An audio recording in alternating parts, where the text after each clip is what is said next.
дар ин майдони рақобат мегарданд ва миёни ҳам барои ҷои аввал яъне нишони тилло мубориза мебаранд.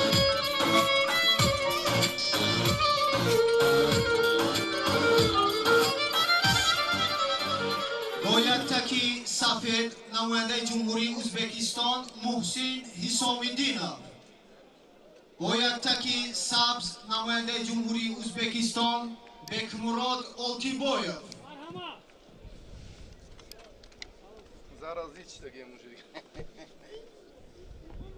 акнун рақобат миёни муҳсин ҳисомиддинов бо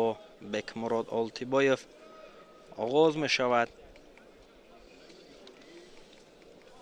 ва дар марҳилаи ниҳоӣ ин ду паҳлавони сангинвазни кишвари ӯзбекистон баҳри ба даст овардани ҷои аввал мубориза мебаранд.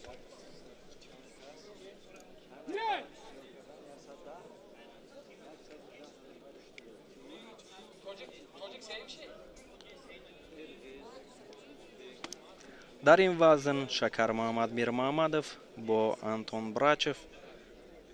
мақомҳои сеюмро ба даст оварданд ва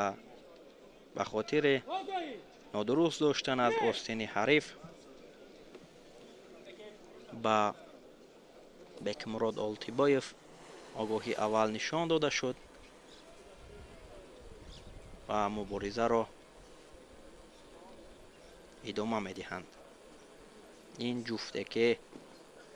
ва инҷо чӣ гуна партофте ки касе интизор надошт ва бекмурод олтибоев бо як усули зебо бо сари зону нишастан партофт кард ва муҳсин ҳисомиддиновро шикаст доду нишони тиллоро соҳиб шуд. воқеан як усули зебо, як партофти олиро анҷом дод ки касе ҳам интизор надошт ки бо чунин шакл муҳсин аз ҳамватанаш шикаст мехӯрад ва инҷо бо партофти олӣ бо ҳунарнамоии арзандаи бекмурод олтибоев муҳсин шикаст хӯрд аз ӯ ва инҷо таваҷҷӯҳ мекунем ки чӣ гуна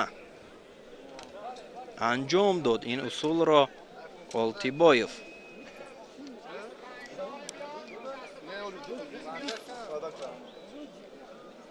инҷо бубинед ки дар лаҳзаҳои такрорӣ ки